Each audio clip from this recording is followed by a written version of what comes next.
v eni vrsti partnerske terapije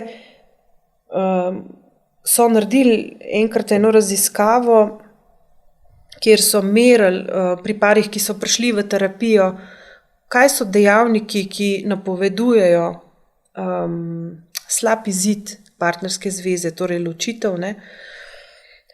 Je bil na prvem mestu tihi dnevi, tišina, kritika, več kot je kritike, slabše bo, prezir.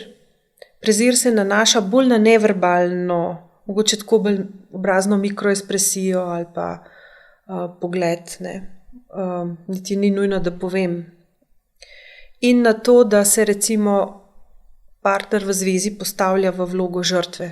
Poglej, kaj mi delaš, da sem tako uboga. Zaradi tebe sem zbolela.